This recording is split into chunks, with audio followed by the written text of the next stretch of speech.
This morning we are down here at the beautiful millinery exhibition here at Meydan Racecourse, and I am joined by world-renowned milliner Evelyn McDermott. Thank you so much for joining us here on Racing Eggs. Good morning. Thank you. It's a pleasure. My pleasure. You have an absolutely beautiful display behind us, and your pieces have graced the racing world stages, obviously from Royal Ascot, the Melbourne Cup, and then here at Dubai Racing Club.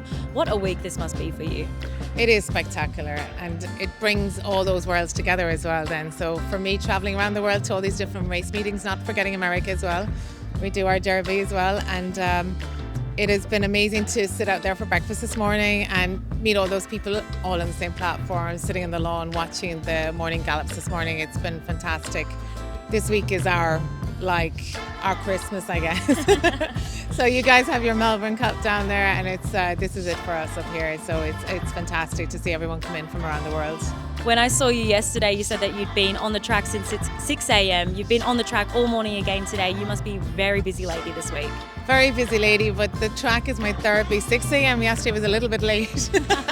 I did come out at 4:30 to see the Japanese horses. Who wouldn't do it? It's an absolute honour to be able to do that in the morning. And they did not disappoint. It was fantastic to watch this morning as well. So yeah, in the mornings it's minimum sleep this week for World Cup. We know we're going to be awake anyway, so I'm getting out there. My morning walks now are trackside and then get back up here, meet some clients and back to my studio. Then I'm still going through some orders, so nearing the end of it by tomorrow. Very busy week for you, and you are known for your bespoke pieces. Can you talk me through the process of being approached by a client to then having them wear their beautiful piece on race day? Sure, yeah. So what I do is mostly bespoke. I do have a selection here ready for Dubai World Cup because we know what we're like as women, and it's very last minute. Oh, I knew that bit of it. Yeah, there's a lot of people travelling in. So I find the people travelling in are finding it difficult to then decide a hat as well. So they're doing it when they get here. So I needed to be ahead of the game a little bit and have some hats ready, and I'm getting used to that every year. You try and have a few that are versatile pieces that don't need to be sized up. But when you meet a client to get an order, a bespoke order, it's all about that client relationship, and then we have to talk about the hat size, what different types. So you usually bring a few examples and they try on. And then we do some head fittings, decide on some colours, and you can decide a colour, but then a material, and there's so much that goes into it before you actually start cutting the materials and start on the shapes and moulding. And the whole process approximately 3 to 4 weeks, which is what I want in advance. So yeah, that just gives us time to get everything, and you don't always get the material here. So I am in the middle of the world, but very much far away from where I get my supplies. So I pick them up in Australia and in Europe and in the States, and you have to wait till we get those things delivered. So it takes time. It's truly an art form. What are your favourite sorts of pieces to create? What are my favourite? I love to work with colour, but I've really enjoyed working with different textures. So last year I became one of the Royal Ascot Milliners, and they had actually gone into profiles and double checked what they were looking for and picked out something I'd prepared already previously, and they wanted a style of it with different colours, and what screamed out to them was it was so different with the textures, with the different materials I used. I used it elevated, I used braid, I used silk, I used cinema. So I put all my millinery products together nearly, if you could say that, and I just made it work with some feather detail, and it really spoke to me. And it was one of the Royal Ascot picks last year, so it was part of a collection of 12 milliners around the world, so that was pretty spectacular.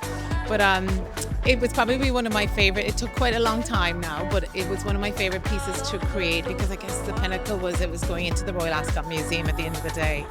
But I love working with different the different colours and putting them on the same hat, not complementing each other, but you get a great effect when it's all one colour as well. But it's just something about that pop of mashing some colours together and getting that. You're taking a break from judging on the Style Stakes panel this year, but are there any trends that you're predicting we might see race day? Sure, yeah, I'm looking forward to it actually, because the last 2 years I have been the judge for the Dubai World Cup. It's been an amazing experience, and you get to see so much, but you're planted firmly there. So this year I get to see a lot more of the horses out on the track, which I'm really excited about. For the style trends, coming through with people, the colours are quite a wide range, but we've seen the announcement of the colour, that the pistachio colour, surprise, surprise, that colour green is the colour of the season. So it comes like an olive green, calling it pistachio green, so very in trend right now. What am I seeing in different outfits? A lot of the details in the sleeves again are appearing. And then for the style stakes, the rules of what happens here and how you wear yourself, how you carry yourself. I mean, that goes without saying. They've put out a lovely list of how you should dress, which is really nice to give some people some guidance, because it is a spectacular race meeting. But we are in the Middle East and we have a little bit of a different style here. And it's nice to see it incorporated in different ways. But colour-wise, yeah, the nice pastel colour, I think, is coming through as well. I'm actually going into pastel, which is not my colour. But yeah, I'm wearing that. I'm breaking out this year. I usually go for very bold jewel colours, but yeah, I'm doing an Irish designer this year. I'm really looking forward to wearing it. Yeah. I'm really looking forward to seeing all of the fashion and, of course, the beautiful millinery on race day. Thank you so much for having us today. Absolute pleasure. Thank you for the interview.